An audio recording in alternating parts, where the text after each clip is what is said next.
day. This is Richard Wexler, and this is Caring in America, the podcast for caregivers and care recipients.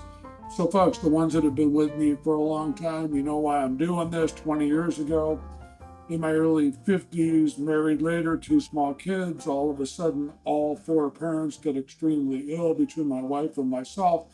We go on a journey that lasts 14 years of taking care of them until the last parent passes at 96 in 2019.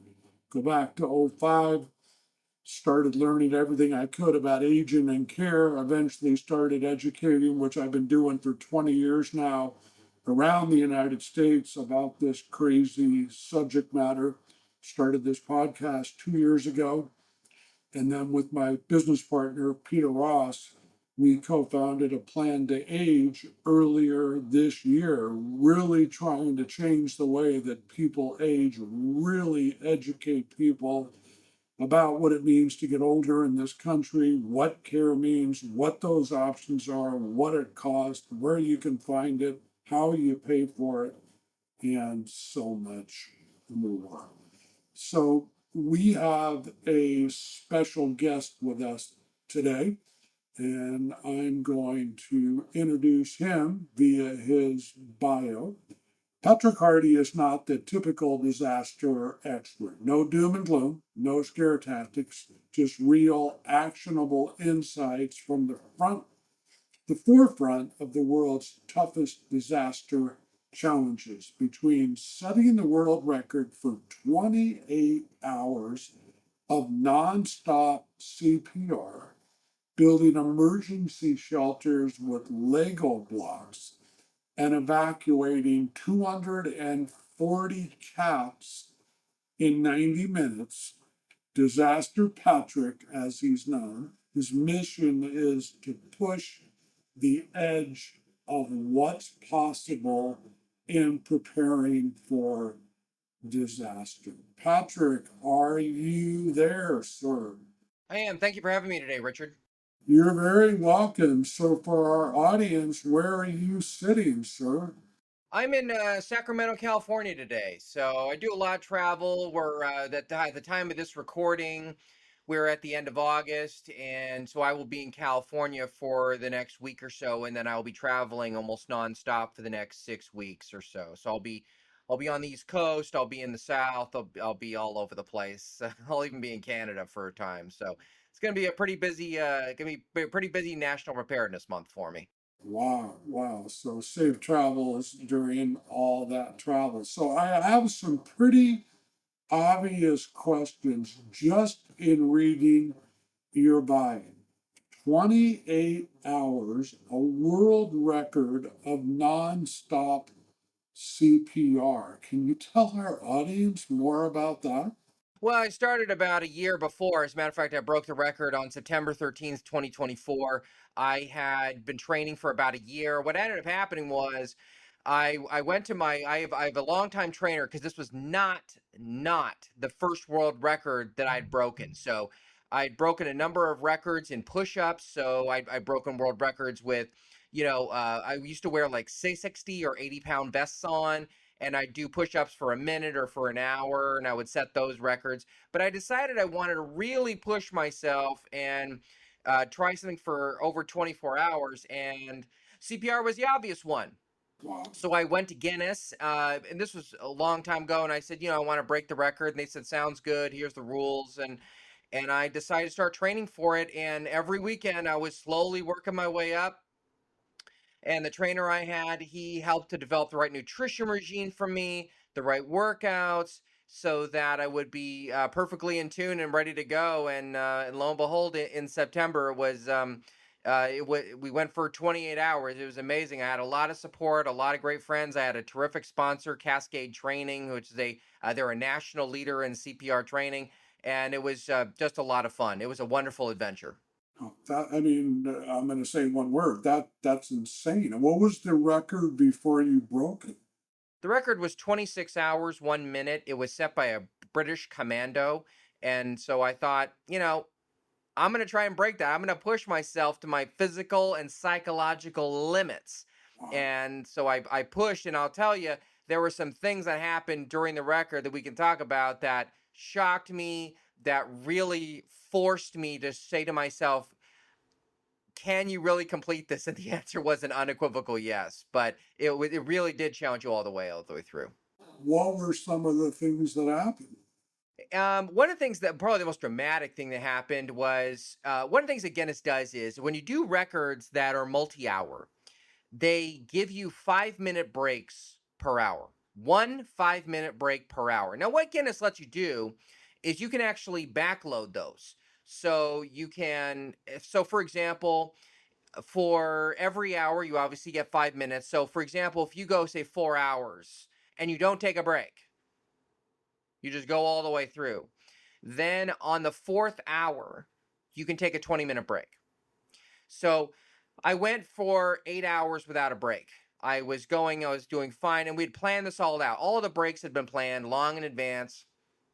So I did that. And at that mark, I was trying to stand up, and I realized I couldn't stand up anymore because I was in a kneeling position for so long Wow. that the blood flow had restricted to my thighs. And I turned to my friends, and my friends, we had a break room where I could, get Gatorade and get a banana and get potassium and get all the things I didn't do. And I couldn't walk. Wow. And I turned to my friends and I said, you have to carry me. And so my friends carried me to the break room. And as a matter of fact, there's a video. I have the video of all this going up in about 3 weeks. And they carried me all the way there. And lo and behold, what we had to do is we had to actually change the plan. And some of my friends actually came back in the middle of the night. They came back multiple times because we'd scheduled breaks at like 3 in the morning. And so I'd shift. So I had some friends actually came by. So at 3 in the morning, when I took my next break, somebody was literally carrying me to the bathroom. Someone was literally carrying me to the break room. Someone was washing my hands for me because that was the second thing that happened. My hands ended up turning completely numb. So someone had to wash my hands like I was a baby. I mean, somebody was literally like putting my hands together, Richard, and there was like, having to rub it. It was, and you're just, you're dog tired. You haven't slept. There's a lot of adrenaline, and that's long since worn off. So it's a real challenge. I start getting acid reflux a little bit because you're kneeling and laying down. You know what I Yeah. mean? So you can't eat as much. So it was so those were some of the unique surprises in store for me. I say it again. Insane. So I'm assuming, bad word. Are you doing this to a dummy? Is that correct? Correct. Yeah. So we had a dummy in advance, and we had two backups.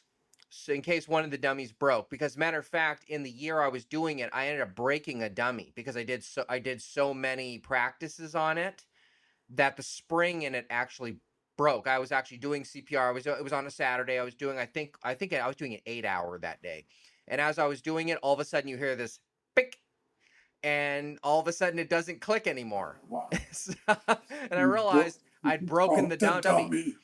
Yeah, Oh, luckily the sponsor gave me a new one. The that's, sponsor gave me a new one, but at least it was good because you're just sitting there going, I had no idea, I had no clue it was going to be anything like that. So there you have it. all right, folks. This is a brand new one for me, brand new one for you. Spread this podcast episode around. I mean, 28 hours of nonstop CPR. So the next question, building emergency shelters, if I can say the word, with Lego blocks.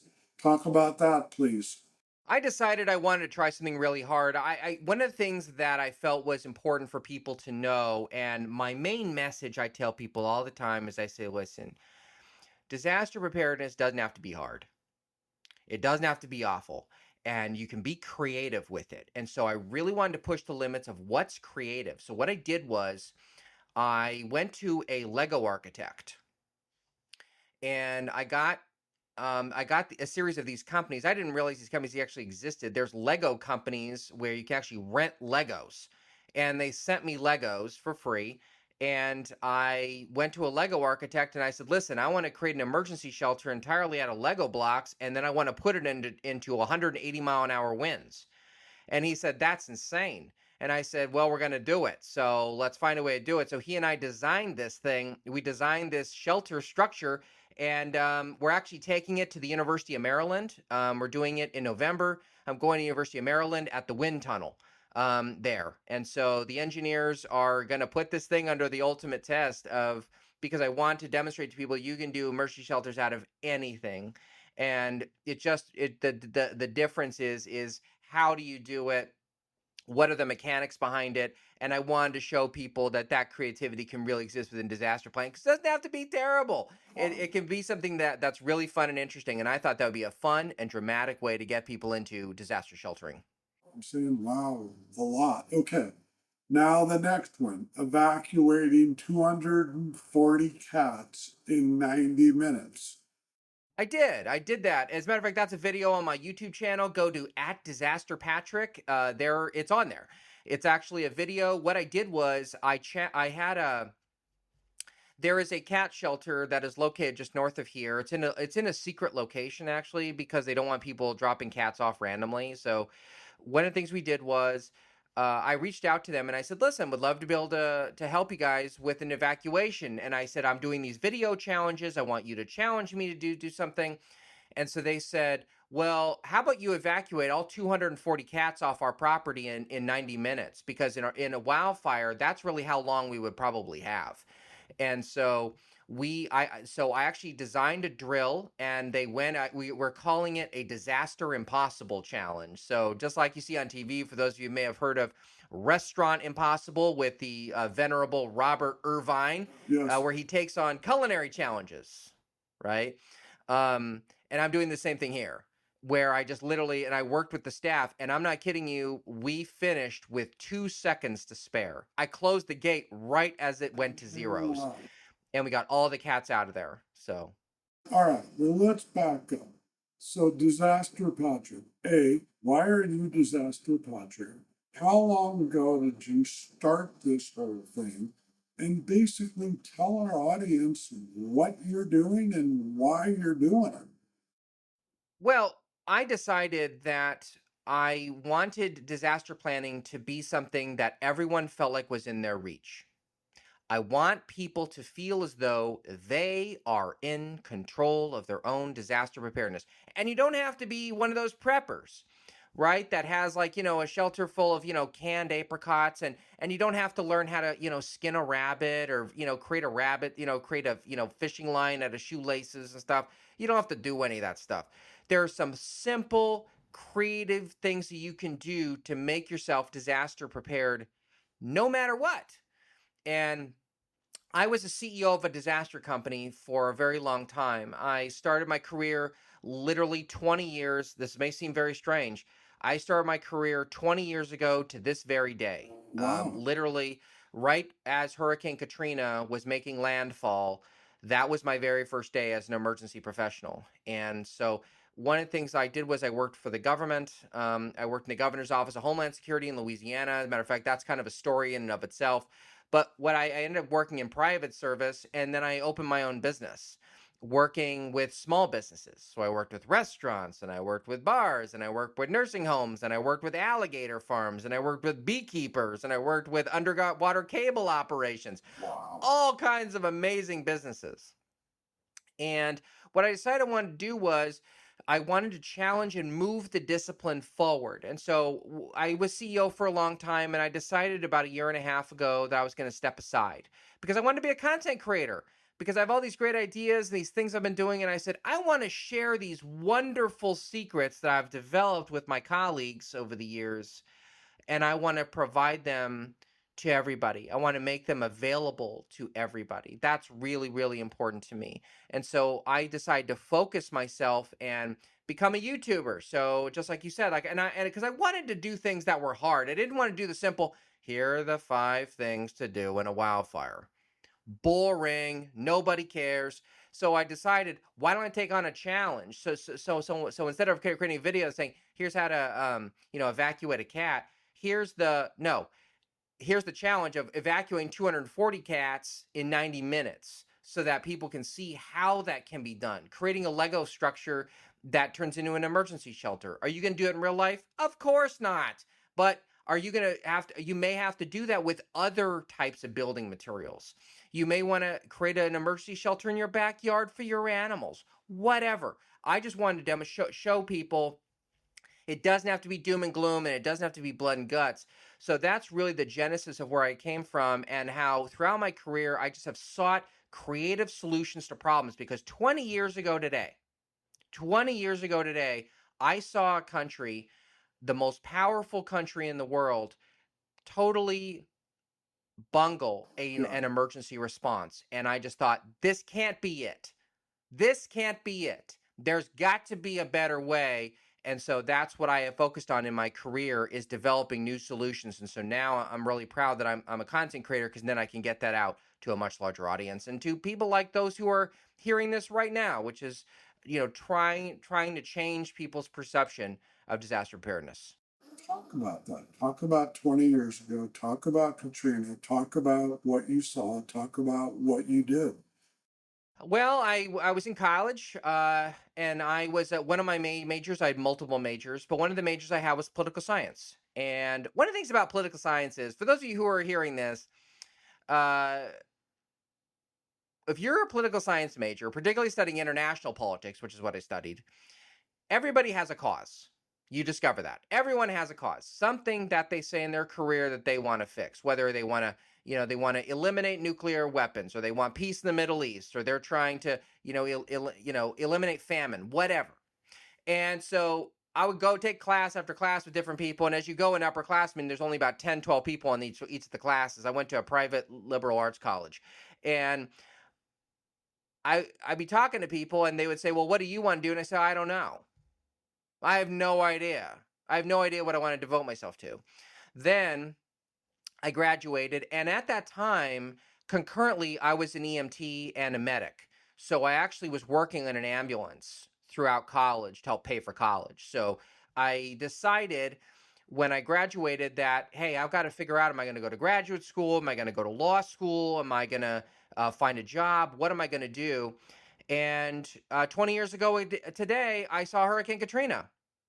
And I said, wait a minute. There's got to be a better way of doing this. If we put the best, smartest people with new creative ideas and we put them together, there's someone like me with my creativity and my energy that I bet if I devoted my life to this, make this my mission in life, that I could make a massive difference in the way we do things. Because it's obvious the way we were doing things before doesn't work. So here's what I did. I wrote a letter. Okay, so I wrote a letter to the governor of Louisiana, and I said, Governor Blanco, I'm a nobody.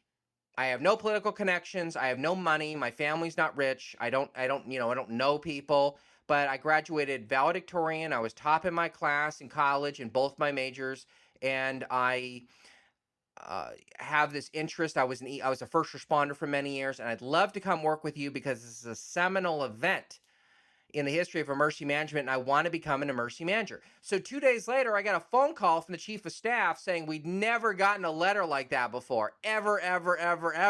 From a nobody. Yeah, go ahead. Right. So they said, here's what we're going to do. I like you. So here's how we're going to handle this. We're going to give you a free place to live. And I lived in the state police barracks because that's where they train all the state troopers, at their academy. That's where I was. So they said, you're going to sleep there. We're going to give you 3 square meals a day because you're on the academy grounds. For those of you who've never been in Louisiana before, the state police, the governor's office of Homeland Security, and the academy are all co-located on the same campus. So it's all there. And I was working in the governor's office of Homeland Security, but I was sleeping in the state police barracks. So anyways, they had cafeteria, so I was eating with the cadets, things. And they gave me a car to drive. They said, you can drive around this. And it was this wonderful, Richard, it was this PT Cruiser. I'd never driven a PT Cruiser before, but I was driving around with this PT Cruiser because everyone else was driving state cars. And so they gave me this PT Cruiser to drive around. It was kind of trashed, but you know what? Who cares? It was a car. And here's the kicker. They said, here's your salary. You ready for this? Yep. The salary is $1,500 a month. Wow. That's the salary. And in return for that, you agree to work 110 hours a week. Wow.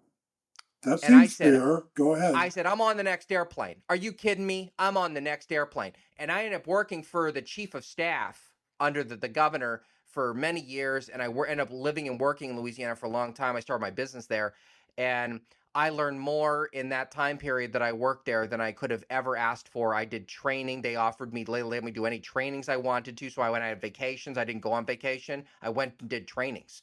So I went to like the Elite Academy. I got trained by the Green Berets.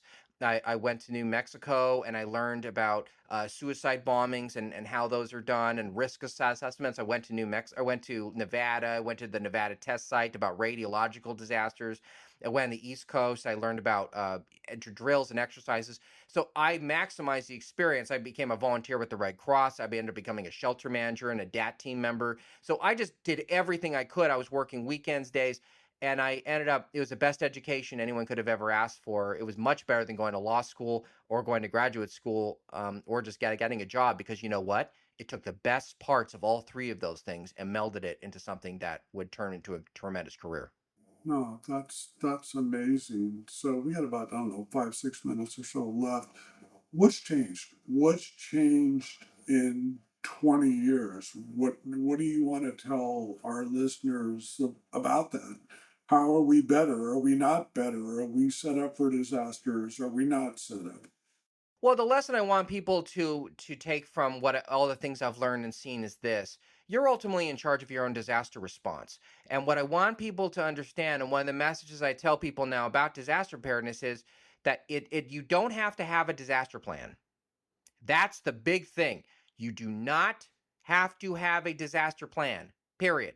What you do have to have is tools at your disposal that you can utilize in a disaster. And what I advocate for now are disaster backpacks. And so one of the things that I'm doing that I think would be of particular interest to the listeners here today is that I'm actually doing a segment called it's actually called Pimp My Backpack, and it's kind of a play on words, because there was a TV show in the early 2000s called Pimp My Ride, and it was all about, they would take these old cars that people were driving, and they would and so they sort of did a makeover on the car, and they'd give it new rims, and they paint it, and they give it a cool radio in there, and they do the whole thing.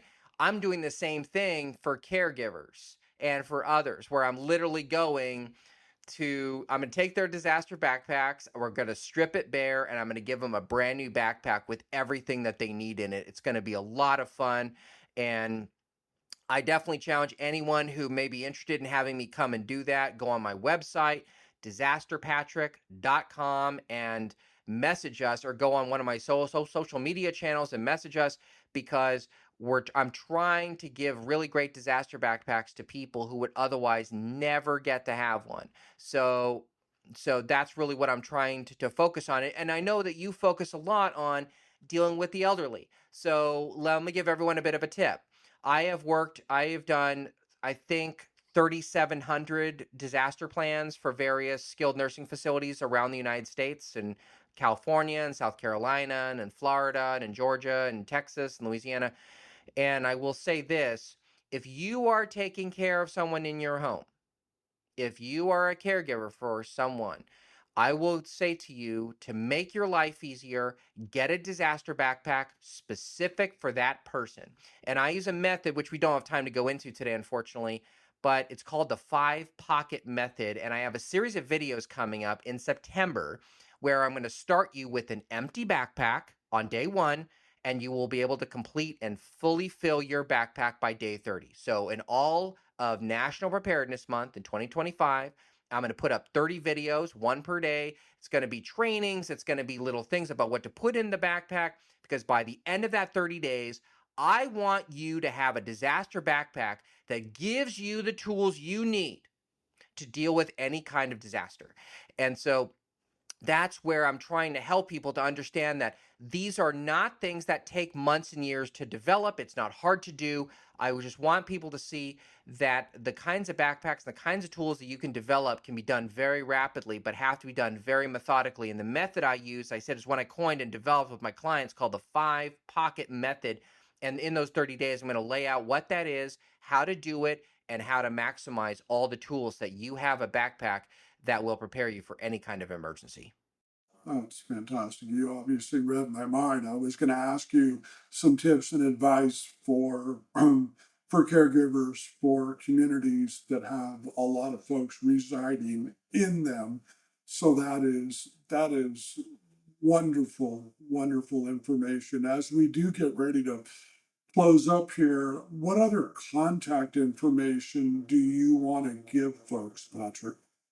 If you are a caregiver and you want caregiving specific content, I want you to email me. You can email me at patrick@disasterpatrick.com, or you can go on my website and put a message up on there, or you can go on one of my social channels. And what we're trying to do is create content that you want. So I want to make this so that people who are taking care of others have videos that will help them. So one of the things I'm requesting and one of the things I'm asking of your audience today, those of you who are hearing this, is if you have a question, if there's something you've been wondering about, something you're saying, I just don't know about this, or I'm stuck, or I'm not sure where to go from here, that's great. And I know that sounds strange to say, but that really is great because at least you've identified the problem. I want you to send that to me and I will create videos. As a matter of fact, I'm going to have an entire playlist and I'm hoping that maybe I can come back on at some point in about a year or less, Sure. because by then I'll have a playlist specifically for caregivers and I'm going to populate it with tons and tons and tons of videos. For those of you out there, I want this to be so easy for you. I want this to be something that you say, that wasn't so hard. That wasn't so bad. And I go, that's right. It's not so bad. And you don't have to write plans. You don't have to spend time and scribble things. It's so easy to do. There's just a few simple tips and tricks, things that I've done working with thousands of nursing homes, thousands of elderly families. I've worked with home health companies. I've worked with large interstate firms, and the things that I have learned as a consultant, I want to share those secrets with you, and that's what my channel is all about, and that's the reason why I'm here. So I'm hoping, so for those of you who are able to, go on my YouTube channel in September and like and subscribe it, because what's going to happen is I'm going to put up those 30 days, and then if you have additional videos, because we're going to be doing caregiving videos this fall, we're going to start filming them, and they will launch in January.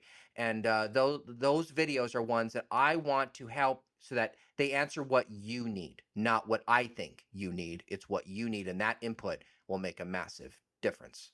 Folks, that's fantastic. As you can tell, Patrick has no personality whatsoever. This has been a fantastic amount of time that we've been chatting here. What he's done is, like I say, insane, but fantastic. And I really welcome and thank him for coming on today. Patrick, do bug me down the line so we get you back on and can share more of what you've put together, because as I've said a couple times, fantastic information for folks out there.